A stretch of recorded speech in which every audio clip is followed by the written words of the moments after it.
I mean, this shows the influence of Jackson and Chilwell as well. And there's maybe a surprise with this stat that James isn't on there as well, as you've highlighted him. But those off-the-ball runs, 46 from Chilwell and 44 from Jackson. And then on the Chelsea side of it, Raheem Sterling is third, but he's way down there.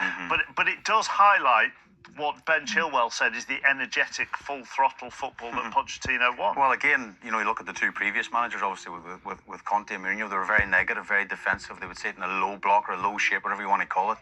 But it's the opposite with Pochettino. I think the Chelsea fans will be happy with what they've seen today. Front-footed football. And Chilwell mentioned when we don't have the ball was defensive, but he was very much offensive today and on the front foot. And I was excited and happy when I mentioned Jackson. I've got to mention Jackson again. I'm really impressed with him. I think he's going to have a super season. I think the way they composed themselves after, that second goal, the fans were getting a bit edgy and they composed themselves. And I think Fernandes as well playing in that more attacking role helped them. And with Fernandes playing in that attacking role, you can see what they want to do with him.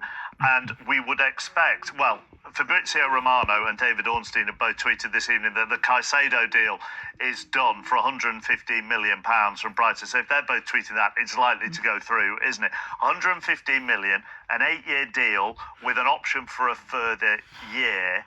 And if he is going into that Chelsea midfield, then it does release Enzo Fernandez a bit more, doesn't it? Just adding up the years, what age is going to be at the end of that contract? I'll get my fingers out like I'd be very surprised if us three are still doing this by the end of his contract, put it that way. But he's a fantastic talent, Caicedo. He's a brilliant talent. I mean, Liverpool obviously heavily linked with him the last couple of weeks as well. I think they're desperate to get him. I mean, Conor Gallagher played in that position today. We know he's not a number 6. He's a more offensive player, higher up midfielder. And at times in the first half, as Danny rightly showed, they're waiting for the ball to be played up to Gallagher and he was getting dispossessed and causing himself problems, But Caicedo would be the perfect match. They're crying out for that person. As you say, Enzo can play high up the pitch, of course, with Raheem. I mean, you said at the start of your analysis you're super excited by Liverpool, so I don't want to dampen your enthusiasm, mainly because I'm not used to it. But what do you think about Liverpool missing out on Caicedo?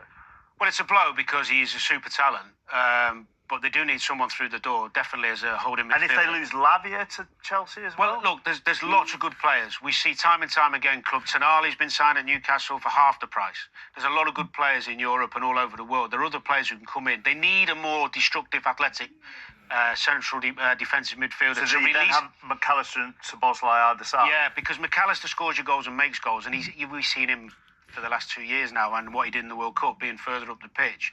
There's absolutely no way Liverpool can go through the season with what they've got now. They didn't expect to lose both Henderson and Fabinho. Someone will be coming through. Who? We'll have to wait and see. Right. I've missed you glaring at me.